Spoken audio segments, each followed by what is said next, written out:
Alright, time for all the spoilers. Is this movie really as bad as everybody says it is? Time to find out.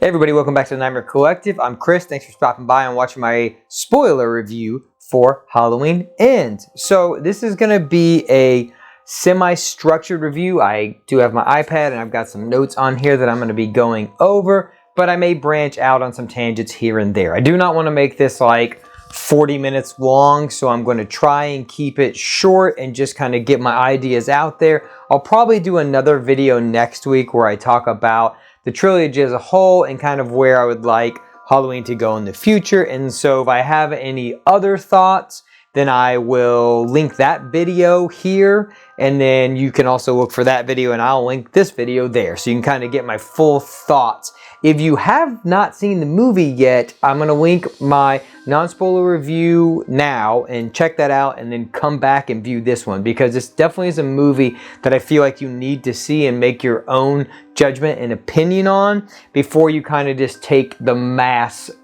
opinion of this movie. I will say that there's a lot of hate going around for this movie. There's a lot of people who do not like this movie. If you're one of them, if you don't like this movie, I respect that. And I understand fully, as a diehard Halloween fan, I understand 100% why you don't like this movie. But I still am, even after 3 times, I'm still processing how I ultimately feel. And so people that are just coming out knee-jerk reactions that don't like this movie, like I said, I respect that, but I do feel like it's a movie that you do need to see multiple times and you need to think on them. That's why I waited and I saw it so many times, because I was like, I had my initial reaction to that and I had a little fun with that review. And then this one, I just kind of want to basically have a conversation, and it's for me too. So let's get right into it. My positives. Again, before I get into this too, I'm going to be looking down at these. So if you see me look down, that's what I'm looking at. So I do apologize for that. I did not memorize all these things because I could just tangent all day, and I want to keep this concise. So I really like the Corey character. Again, I know some of you aren't going to like him, but for me, I do like his acting. For what he has to do, he's very strong. My problem with Corey is not the character. My problem is that they introduce him in this movie, and so this whole movie feels out of left field. And then the last like 20 minutes of this movie where Laurie and Michael fight, that feels like the ending of the previous 2. So it's weird. It's almost like Halloween Kills could have just been one movie, and it could have just been that leading up and then Laurie doing that. They could have had that fight at the end, and it would have actually felt better because you would have had that mob mentality in that movie. And then if you had had the final showdown in that movie and then all of Haddonfield coming in at the end to watch him die, it would have been some justification, and you would have been like, you know what? Even though a lot of that dialogue was very cringy and, you know, this mob mentality was very like socially aware, and they were trying to have commentary on that. If you had had that ending, you could have been like, okay, even though we did all of this, that makes sense. So you could have added another 20 minutes on to Halloween Kills. You would have had all the carnage that you had in that movie, plus this truncated ending where Michael does come back and they have their fight and they end it. There's a good movie mixed in between the 2 movies. It's weird. It's kind of, they went balls to the wall with carnage in that movie, and then they went all story in this movie. So I feel like there's an awesome movie in the melding of the 2 of them, or even breaking them up where you kind of had a little, maybe introduce Corey in the last movie and kind of show him leading to that, and then Michael escapes, but stuff still keeps happening and you're unsure if it's Michael or if it's Corey. And then in this movie, maybe you find out it has been Corey all along,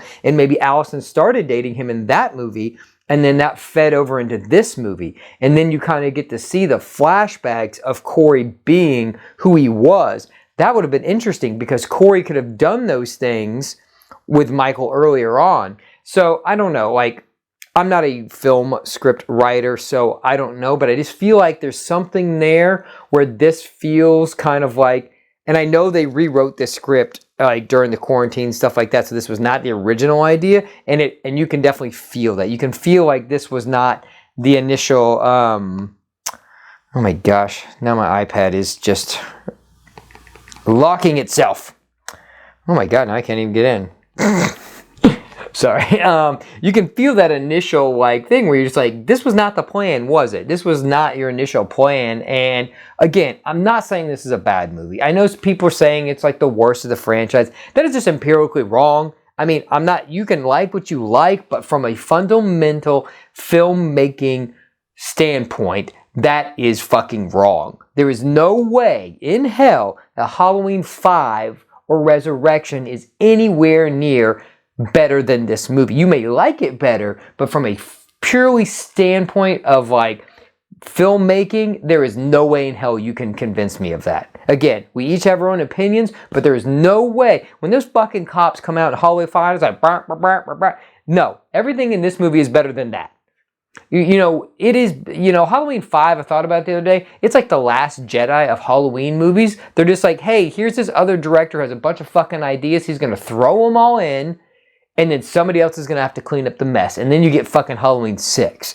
So I can't get behind that one. Resurrection is just a 90s, 2000 movie that's just bad. And they just didn't know what to do with him. So that movie is just, that is a bad send-off for Laurie. If you want to talk about bad sends-off to Laurie, you know, he gets his head cut off and that's great. And then they just bring him back.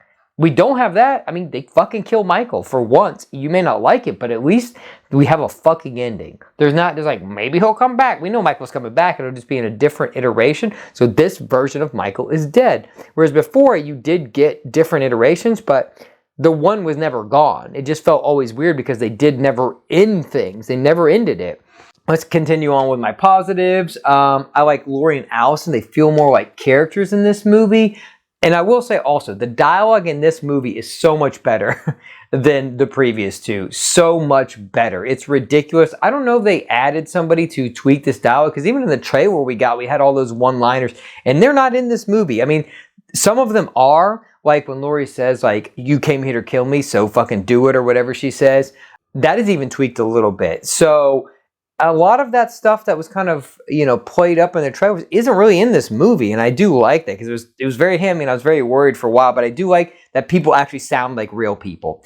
So my next positive, I like that this feels like a smaller movie. This should have really been the middle chapter, I feel like. This felt like a middle chapter. If you take out that end, this could have been your middle chapter, and then you could have had kind of Michael re-emerging and then leading into like a Halloween Kill style movie where he's just brutally going through the town looking. You could have had that mob mentality then. And then like I said, shift that, make that the end movie, and then add this ending where he does take out Corey and then he fights Laurie Strode. And then you can have that ending and it can feel smaller and more shallow because you've had this whole movie where he's brutally killed all these people, but it's not 4 years later. I just feel like the impact.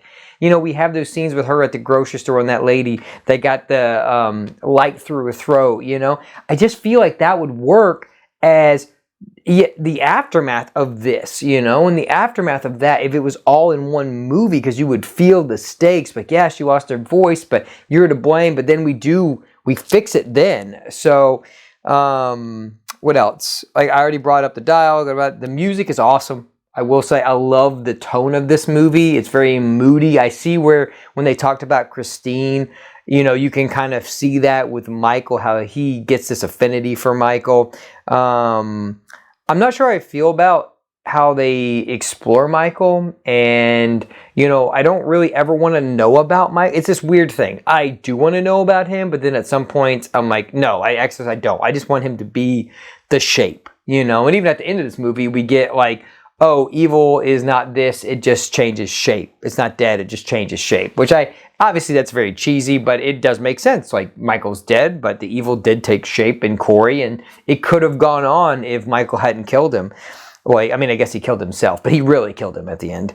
And so when we get into Michael, when Corey goes down into that sewer and like Michael grabs him and they lock eyes and there's some kind of like transference. They don't explain this. So my biggest question is like, is he transferring like part of his evil to him? And what is going on there? Because obviously Corey does change somewhat after that. So something is happening. He transfers something, but then you almost get when Corey does bring the cop back, and when Michael stabs him, you can kind of see him like shaking and stuff, and that like he's getting back what he had lost. So it's there's an interesting idea in there. I just don't feel like it's fully fleshed out or executed well at all. So that's my problem there, is that like I like the idea of what they're doing, but I just don't feel like they had the time, again, to fully execute that, because we were focused so much on Corey. Where if you're going to put Michael in, you're going to have all these transference of evils and stuff, and maybe that's not what's going on, but that's how it felt to me. But then when Michael stabs these people, and I feel like that's why he's in his dilapidated state, because he hasn't been killing people like that in a long time, to feed the evil that they're, I guess that's what they're going for, essentially.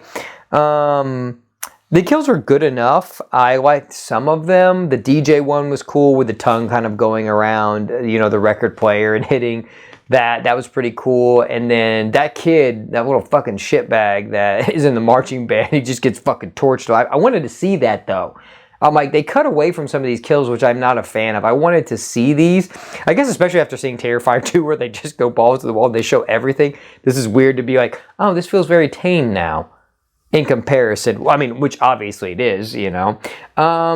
So that's kind of all my positives. I'm sure I have a lot more, but overall, I like the story they're telling. I just think it's a weird third movie type thing to be doing. It all seems strange to me, and I think that's where I'm conflicted. As a movie, I think it's a very well executed movie. As a Halloween movie, it's decent enough, but just in the midst of this trilogy, it feels weird to me. So again, I'm in the middle of this. I still don't know. I don't love it, but I don't think it's the worst thing ever. I'm still just kind of on this path of like, I don't know, man. I just don't know. And so I feel like rather than just being on one side or the other, I'm just going to be honest with you and be like, I don't know. I think I need to settle in and see where I feel a week from now. I'm gonna, like I said, I'm gonna see it again, and since it's on Peacock, I'll probably watch it a few more times, and then I'll probably watch it in conjunction with all those movies the same day, so I can see how it flows and does it work as a trilogy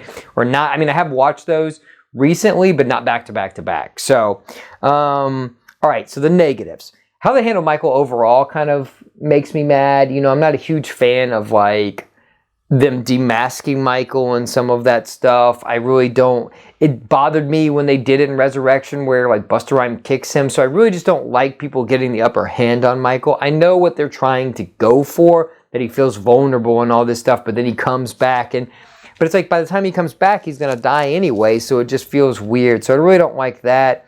And the ending felt rushed to me. I feel like the overall ending was just like, oh, okay, we got to get to that now. It felt like a tack on to the movie, as opposed to being the central part, which it should have been. I do want to talk about some references that I like. In this movie, the font is all Halloween 3. I like that in the beginning. Nick Castle in the bar, if you did miss him, when Corey is dressed up as a scarecrow, he runs in that guy and he opens his coat. That's Nick Castle. That was great.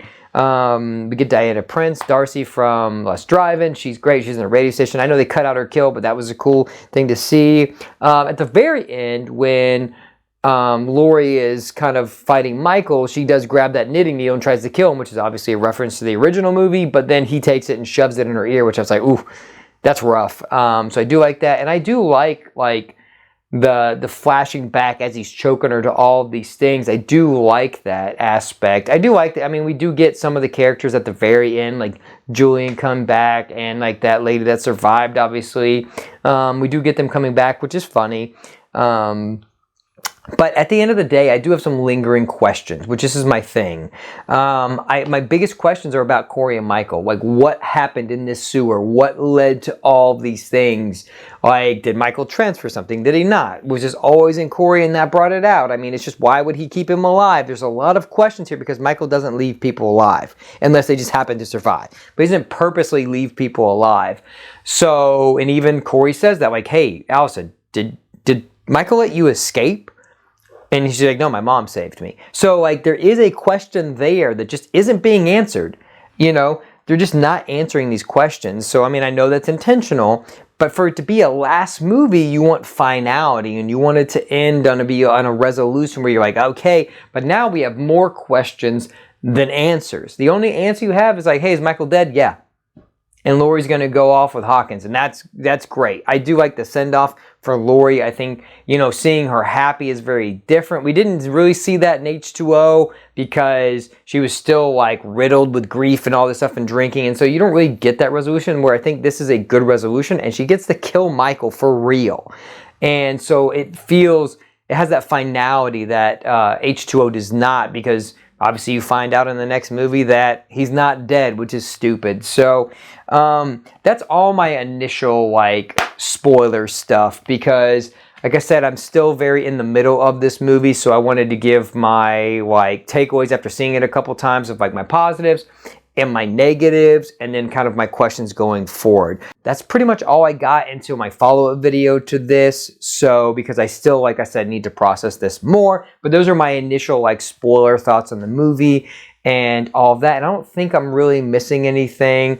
I will say I feel bad for Corey's stepdad. I'm assuming that's his stepdad that he works for, because man, Corey's mom's a bitch. I see why he came back and killed her. I see why he came back and killed her. But like I said, I'm sure I'm missing a lot of things. This could be an hour long, but I really don't want it to be. I'm probably gonna, like I said, go more in depth in that follow-up video as well. So before I get this like too long-winded thing, I'm gonna cut it there. If you like what I do here, consider becoming part of the collective. And like always, don't forget, some doors should never be opened.